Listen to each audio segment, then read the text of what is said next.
أعوذ بالله من الشيطان الرجيم. بسم الله الرحمن الرحیم. میرے واجب الحترام دوستو، بھائیوں، بہنوں، السلام علیکم ورحمۃ اللہ وبرکاتہ. پیارے دوستو، آج ایک نیا وظیفہ لے کر آپ حضرات کی خدمت میں حاضر ہوا ہوں.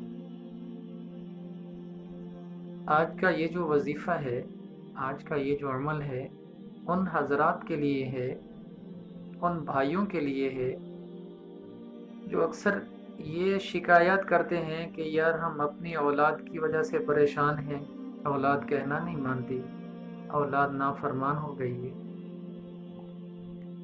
اور دوسرے وہ حضرات ہیں جو کہتے ہیں کہ یار ہم اپنی گھر والی کی وجہ سے، اپنی بیوی کی وجہ سے پریشان ہیں، کہنا نہیں مانتی، بیوی نافرمان ہے، ہر چھوٹی بڑی بات پہ جھگڑا ہوتا ہے، خام خواہ کے لیے تلخ کلامی ہو جاتی ہے، چھوٹی سی بات کا بڑا ایشو بن جاتا ہے. تو ایسے حضرات کے لیے ایک بہت پیارا سا عمل لے کر حاضر ہوا ہوں. ایک بات کا خاص خیال رکھنا ہے، یہ جو وظیفہ ہے، یہ جو عمل ہے، جائز رشتوں پر کرنا ہے، جائز رشتوں کے لیے ہے، جو شرعی رشتے ہیں تمہارے، جیسے بیوی ہے، اولاد ہے، بہنیں ہو گئی، بھائی ہو گئے. اگر بھائی ہیں، آپس میں اتفاق نہیں ہوتا تو اپنے بھائی کے لیے بھائی بھی کر سکتا ہے. اگر کوئی بہن بات کہنا نہیں مانتی تو دوسری بہن اس کے لیے بھی کر سکتی ہے. خاص طور پہ یہ جو عمل ہے جو آج بتا رہا ہوں، ان دو رشتوں کے لیے بہت اہم ہے. اولاد نافرمان ہے، آپ یہ وظیفہ کر سکتے ہیں. اگر بیوی نافرمان ہے تو آپ یہ وظیفہ کر سکتے ہیں. ابھی آپ کا زیادہ ٹائم نہیں لیتے، وظیفے کی طرف لے چلتے ہیں. سب سے پہلے میرے پیارے بھائیوں، آپ نے نماز کی پابندی کرنی ہے. نماز مومن کا معراج ہے، نماز دین کا ستون ہے. نماز نبی پاک صلی اللہ علیہ وسلم کی آنکھوں کی ٹھنڈک ہے. نماز اللہ تبارک و تعالی سے ملاقات کرنے کا ذریعہ ہے. نماز جو ہے اپنی حاجات منوانے کا بھی ایک ذریعہ ہے. 2 رکعت نماز صلاۃ الحاجات پڑھ کے اللہ سے دعا مانگو، اللہ ضرور قبول کرتے ہیں. سب سے پہلی جو شرط ہے، نماز کی پابندی کرنی ہے، نماز پابندی کے ساتھ پڑھنی ہے. پھر اس وظیفے کو کرنا ہے. 3 دن کا عمل ہے، 3 دن تک کریں گے تو انشاءاللہ اللہ تبارک و تعالی آپ کی ضرور مدد فرمائیں گے. کون سا وظیفہ ہے، کیا چیز پڑھنی ہے؟ قرآن پاک پڑھنا ہے یا اللہ تبارک و تعالیٰ کے یہ 2 نام پڑھنے ہیں. یہ وظیفہ جو ہے صرف اللہ تبارک و تعالیٰ کے 2 نام ہیں. آپ نے یہ 2 نام پڑھنے ہیں.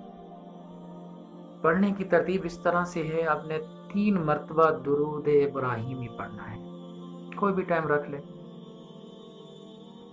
فجر کے بعد یا عشاء کی نماز کے بعد یا کسی بھی نماز کے بعد آپ نے 3 مرتبہ درود ابراہیمی پڑھنا ہے. اور اس کے بعد 107 مرتبہ یہ اللہ تبارک و تعالیٰ کے 2 نام پڑھنے ہیں. پھر آخر میں 3 مرتبہ درود ابراہیمی پڑھنا ہے. اور کس چیز پہ پڑھنا ہے اس وظیفے کو کرنا کیسے ہے؟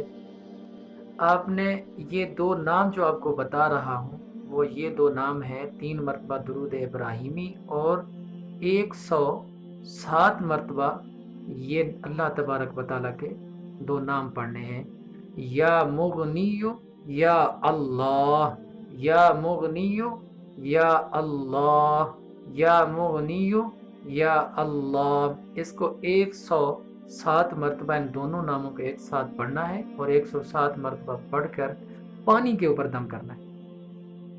صبح کی نماز کے بعد کر رہے ہو، ٹھیک ہے، کوئی حرج نہیں ہے. پانی کے اوپر دم کر کے جس بندے کو آپ فرما بردار بنانا چاہ رہے ہیں تو آپ اس بندے کے لیے یہ پانی استعمال کریں، پانی اس کو پلا دیں۔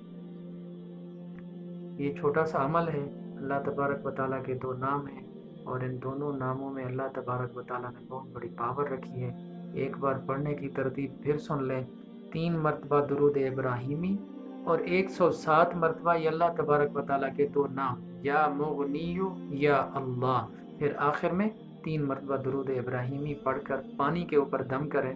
3 دن تک یہ عمل کرنا ہے، پانی تھوڑا سا دم کریں وہ استعمال کر دیں۔ اگر شوہر اپنی بیوی کے لیے کر رہا ہے تو پانی دم کرے اس کو پلا دیں، اگر ماں باپ اپنی اولاد کے لیے کر رہا ہے تو پانی دم کریں اور اپنے بچوں کو پلا دیں۔ ایک دن یہ پڑھ کے دم کریں پلا دیں، پھر دوسرے دن بھی اسی ترتیب کے ساتھ پڑھنا ہے، یہ نہیں کہ ایک ساتھ پڑھ کر یہ پانی 3 دن پلانا ہے، اس طرح نہیں کرنا۔ ہر دن پانی بھی نیا ہو اور وظیفہ بھی اسی ترتیب کے ساتھ دوبارہ پڑھنا ہے اور پھر پانی کے اوپر دم کرنا ہے۔ 3 دن تک آپ اس وظیفے کو ہر روز پڑھیں گے اور ہر روز نئے پانی کے اوپر دم کریں گے تو انشاءاللہ اللہ تبارک و تعالیٰ آپ کی جو بھی پریشانی ہے، بچہ نافرمان ہے یا بیوی نافرمان ہے، تو اللہ تبارک و تعالیٰ ان کو فرما بردار بنا دیں گے۔